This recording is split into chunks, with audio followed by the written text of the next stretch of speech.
Hola a todos. En esta ocasión les vamos a hablar sobre la película El Juez, la cual fue estrenada en el año 2014. Entrando un poco más en materia, es una película bastante pasional ya que involucra la relación y los conflictos que tienen en el diario vivir un padre con su hijo. Además que involucra un sentimiento de tristeza ya que a lo largo de la película se desarrolla la muerte de un ser querido, la cual fue la madre de Hank y la esposa del juez Palmer. Ahora bien, en lo que se desarrolla en materia de audiencias es importante resaltar varios puntos. En primer lugar, encontramos la importancia de las pruebas que se adjuntan al proceso y cómo éstas pueden direccionar el caso.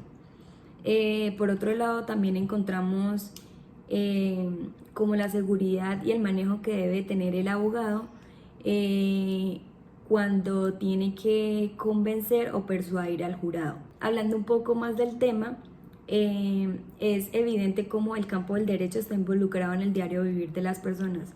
La abogacía, las leyes hacen parte de la vida cotidiana, como por ejemplo en este caso encontramos dos puntos. El primero es en este caso que el abogado Hank tenía que defender y luchar por la inocencia de su padre, quien era el juez Palmer, y por otro lado el abogado Hank estaba pasando por un proceso de divorcio. A continuación se tratarán otros temas relacionados con la película, como lo son las evidencias como medios de pruebas, el jurado de conciencia, lo que concierne sobre las audiencias y finalmente el fallo. Un punto interesante que nosotros encontramos dentro de la película es que el sistema norteamericano y el sistema colombiano no tienen el mismo concepto sobre lo que es una audiencia preliminar. Más bien nosotros encontramos semejanza entre la audiencia preliminar de ellos y la audiencia de formulación de acusación que realizamos con nosotros. En Estados Unidos, para llegar como tal a la acusación, se deben realizar una serie de actuaciones previas que están a cargo del fiscal y están a cargo de la policía. ¿En qué consisten estas actuaciones previas? Estas actuaciones previas consisten en la investigación y en la recolección de medios de prueba que posteriormente es entregada ante el juez, y este es quien decide si el imputado incurrió en una conducta criminal para así seguir con la acusación y con el posterior juicio. Mientras que aquí en Colombia una audiencia preliminar es utilizada para realizar solicitudes, peticiones y para tomar decisiones que no se pueden tomar en otra audiencia, por ejemplo, una audiencia de formulación de acusación, en una audiencia preparatoria o de juicio oral.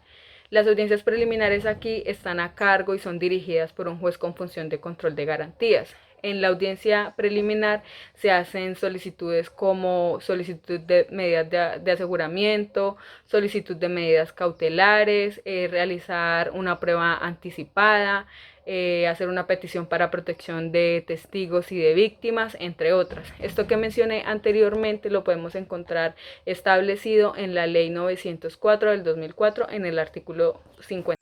Otro punto que vamos a desarrollar es el medio probatorio de declaración de terceros o testimonio, que en este caso se encuentra en el Código General del Proceso del artículo 208 al 225, en donde el vehículo por medio del cual se lleva a cabo la prueba es el personal, ya que fueron terceros quienes hicieron parte del interrogatorio. Un ejemplo de este pueden ser las autoridades que transcurrieron en el lugar donde se llevó a cabo el accidente ocasionado, en este caso por el juez.